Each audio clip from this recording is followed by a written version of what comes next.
ধৈর্যের রানী মা আসিয়া রাদিয়াল্লাহু তাআলা আনহা এর গল্প। অনেক আগের কথা, মিশরের রাজপ্রাসাদে বাস করতেন একজন রানী। তার নাম ছিল আসিয়া। তিনি ছিলেন খুব সুন্দর, ভদ্র আর দয়ালু একজন নারী। তার স্বামী ফিরআউন ছিলেন খুবই শক্তিশালী রাজা ছিলেন, কিন্তু সে ছিল খুব অহংকারী। সে নিজেকে আমি আল্লাহ বলে দাবি করত।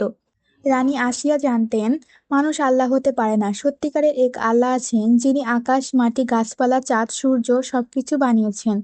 একদিন রাজপ্রাসাদে এক ছোট্ট শিশু নিয়ে আসা হলো।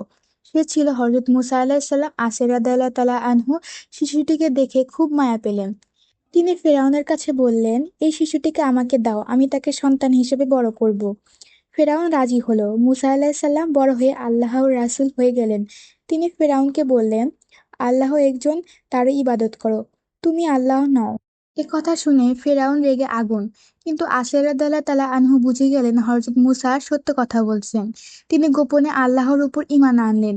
যখন ফেরাউন জানলো তার স্ত্রী ঈমান এনেছে, সে খুব রেগে গেল। তুমি আমার বিরুদ্ধে গেছো, আমি তো আল্লাহ। আসিয়া রাদিয়াল্লাহু তাআলা আনহু বললেন, না, তুমি আল্লাহ না, আমি ঈমান এনেছি এক আল্লাহর ওপর যিনি মুসা ও হারুনের প্রভু।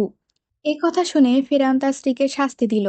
তাকে সূর্যের নিচে বেঁধে ফেলে রাখলো, কাঁধে পাথর রাখলো। কিন্তু আসিয়া রাদিয়াল্লাহু তাআলা আনহু মুখে শুধু বললেন, হে আমার প্রভু, তুমি আমার জন্য জান্নাতে একটি ঘর বানিয়ে দাও। আল্লাহ তার দোয়া কবুল করলেন।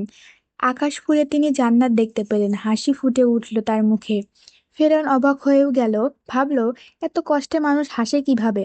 কিছুক্ষণের মধ্যেই আসিয়া রাদিয়াল্লাহু তাআলা আনহু জান্নাতের পথে চলে গেলেন। পৃথিবীতে তার কষ্ট শেষ। আল্লাহ তাকে চিরশান্তির ঘরে নিয়ে গেলেন।